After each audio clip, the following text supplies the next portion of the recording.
stared at my phone screen for what felt like an hour, though it was probably only 30 seconds. The text message from Derek glowed in the darkness of our bedroom, and I could feel my stomach dropping into some bottomless pit I didn't even know existed inside me. "My parents are taking us to dinner tomorrow," it read. Simple, casual, the kind of thing you'd send to confirm plans for a Sunday afternoon. But tomorrow wasn't just any Sunday. Tomorrow was our wedding day. I read the message again, then again. My hands started shaking, actually trembling, and I had to set the phone down on my nightstand before I dropped it.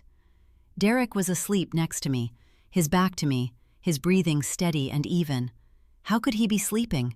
How could he have just sent that text and then rolled over like he'd just told me about a change in the weather? The wedding was in 18 hours, literally 18 hours. We'd been planning this day for 14 months. 14 months of venues, tastings, seating charts, registries.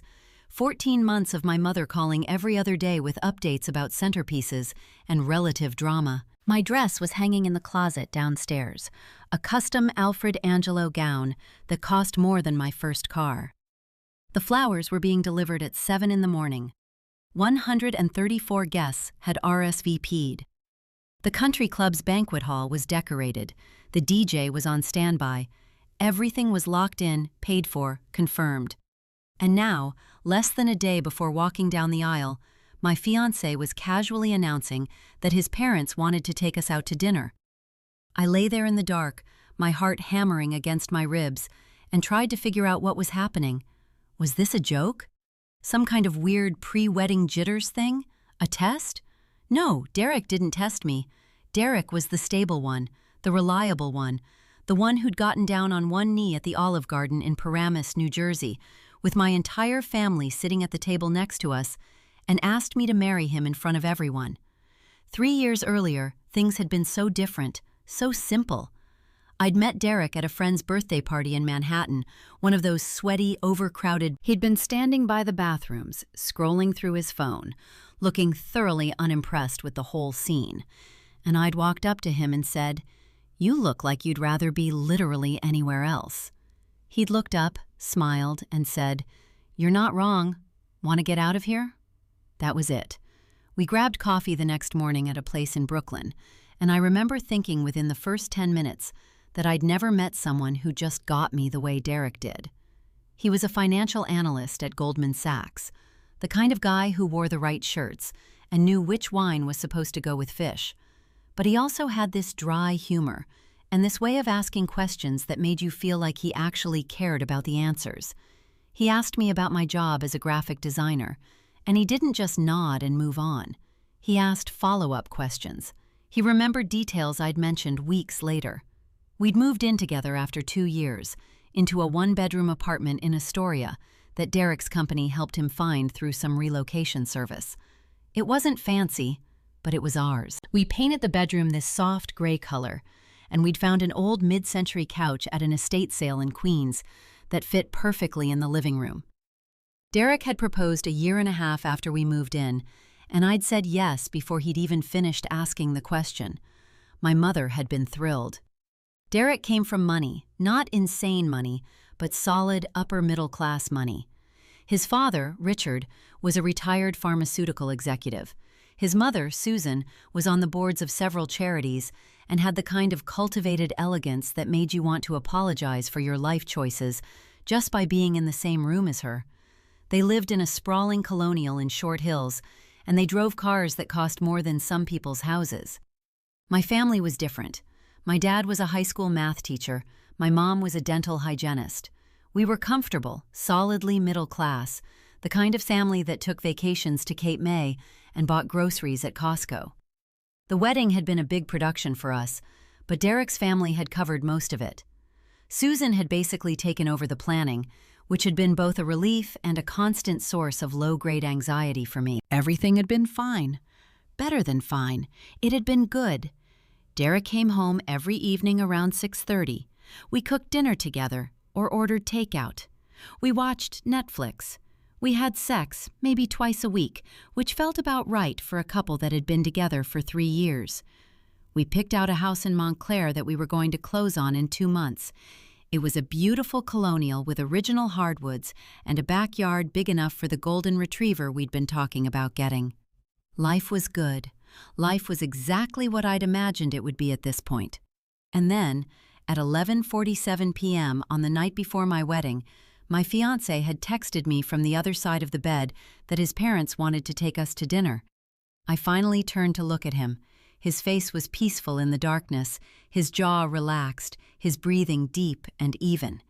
He looked like the man I'd agreed to spend the rest of my life with. He looked like the man I'd been sleeping next to for 2.5 years. He looked completely, totally normal. But something was very, very wrong. I didn't sleep that night. I lay there in the dark. Derek's phone on my nightstand now. He'd rolled over and handed it to me after sending the message, like he was just casually asking me to set an alarm. And I stared at the ceiling until the first light of dawn started creeping through the cracks in the blackout curtains. At 6 a.m., my phone buzzed. A text from my mother. "Good morning, Mrs. Almost Sullivan. Can't wait to see you today. Love you so much." I started crying then, silently, so Derek wouldn't hear me. But he was already awake. I could tell because his breathing had changed, become shallow and deliberate. "Good morning," he said softly, not turning to face me. "We need to talk," I said, and my voice sounded like it belonged to someone else, someone older, someone who already knew how this day was going to end. "We need to talk," I said, and my voice sounded like it belonged to someone else, someone older, someone who already knew how this day was going to end. Derek sat up slowly. In the gray morning light, I could see his face clearly for the first time, and something in his expression made my stomach drop even further. He looked resigned, like he'd been waiting for this conversation. "I know," he said quietly. "You know?" I sat up too, pulling the comforter around myself like it could protect me from whatever was coming. "Derek, we're getting married in," I checked my phone, 16 hours. 16. And last night you texted me that your parents want to take us to dinner. What is happening?" He ran his hand through his hair, a gesture I'd seen 1,000 times before, but this time it looked different. Guilty. "I've been trying to figure out how to tell you this for months." The room tilted. "Tell me what?" "I can't marry you," he said. Just like that. 4 words, simple, clean.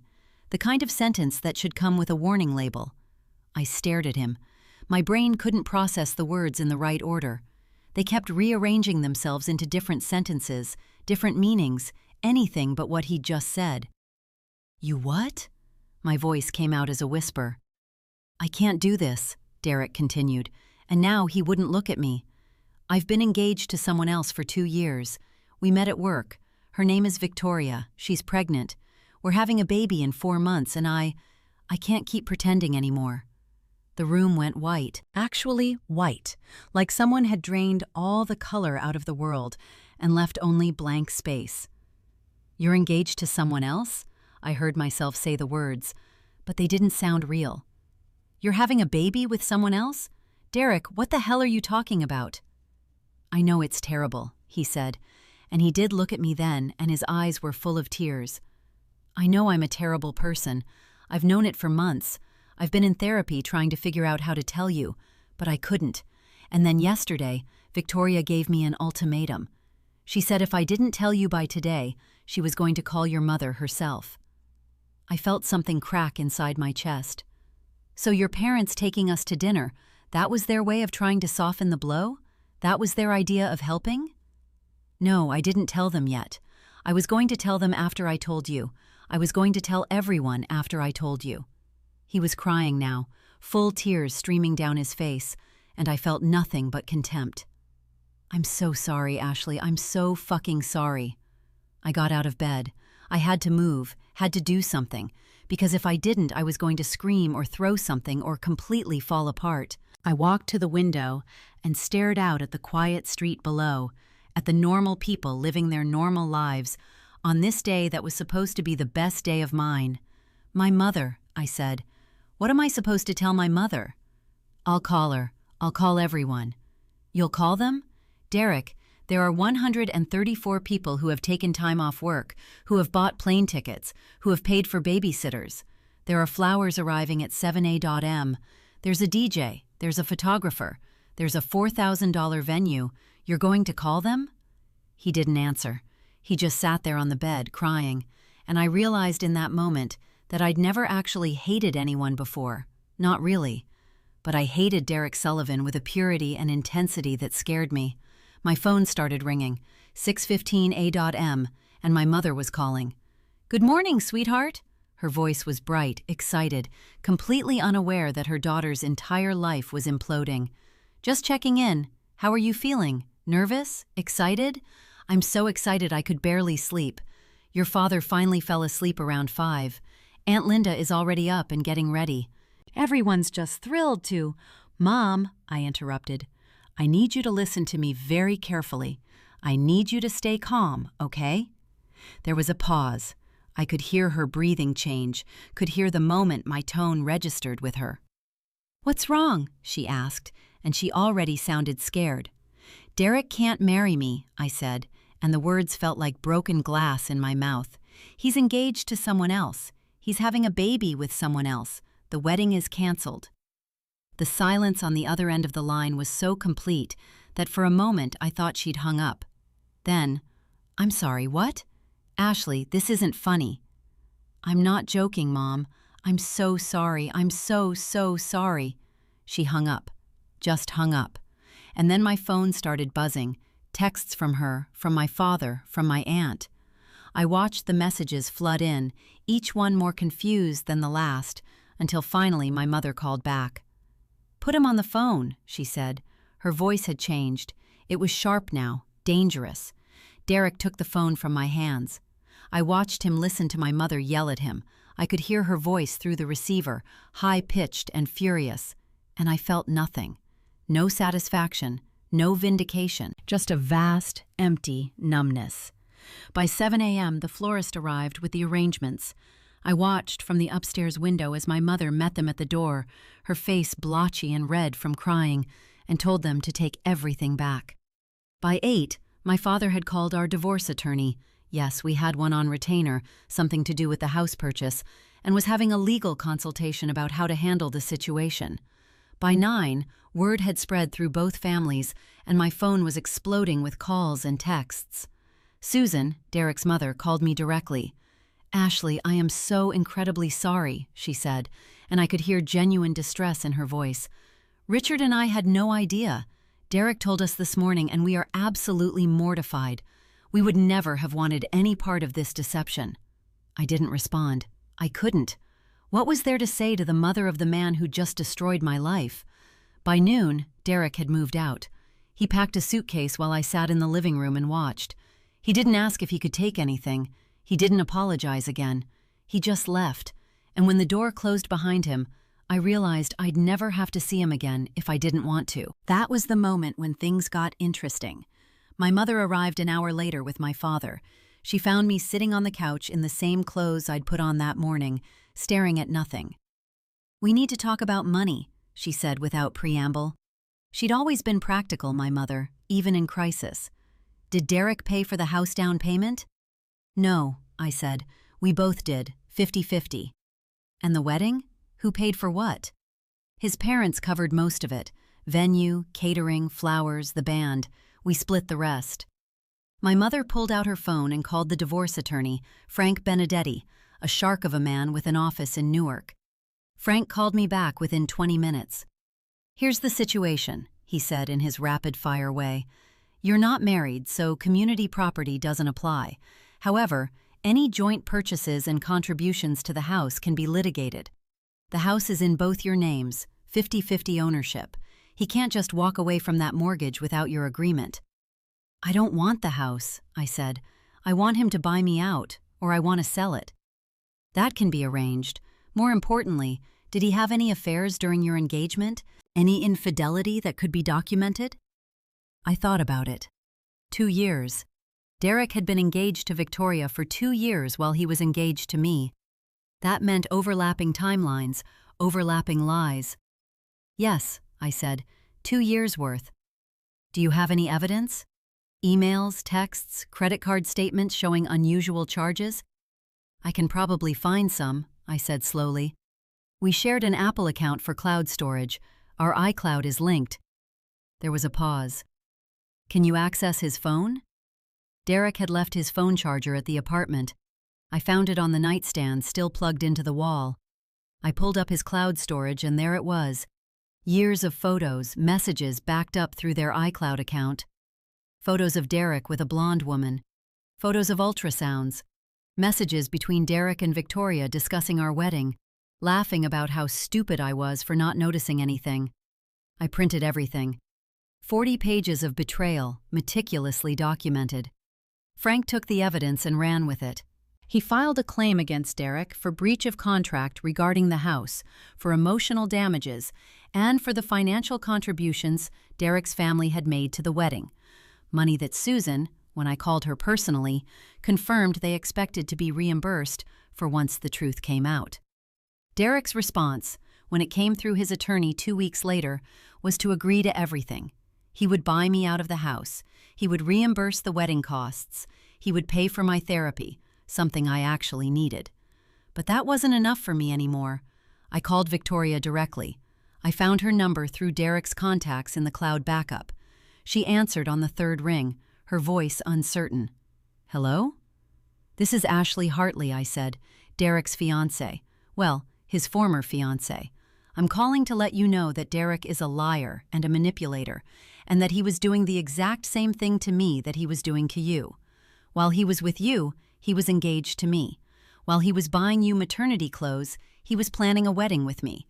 So I want you to understand exactly who you're having a baby with." "I know who he is," she said, and her voice was cold. "And I've already left him. I called my mother and we're moving back to Ohio. I don't want anything from him except child support." I felt something shift in my chest.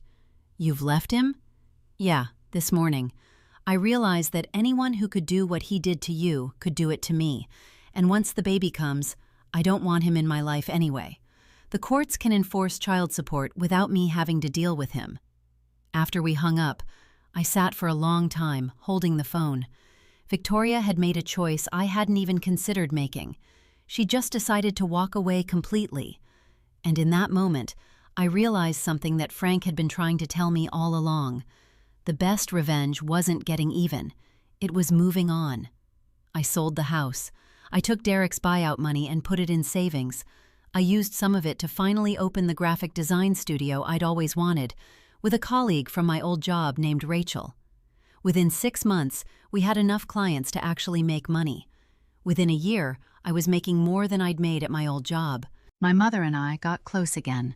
Closer than we'd been in years, actually, because she'd seen me through the worst of it and hadn't judged me for any of my anger. My father started coming to my studio's open house, proud and supportive in the way he'd always been. Derek faded.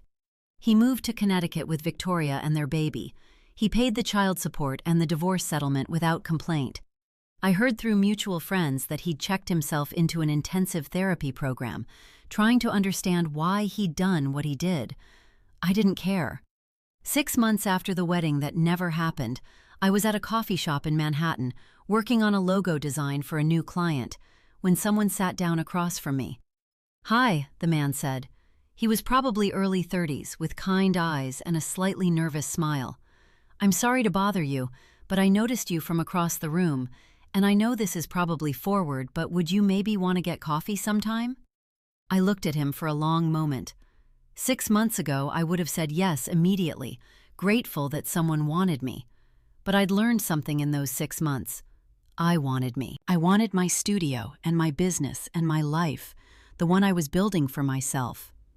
"I'm going to pass," I said gently, "but thank you for asking." He nodded, disappointed but gracious, and walked away. I went back to my logo design, and I smiled to myself. For the first time since that morning in my apartment, I genuinely smiled, and it wasn't because of anything anyone else had done or said. It was because I was exactly where I wanted to be, doing exactly what I wanted to do, and I didn't need anyone's validation to make that feel true. The wedding never happened. The marriage never happened. But the life I built after that day, that was real. That was mine. And it was better than anything I could have planned.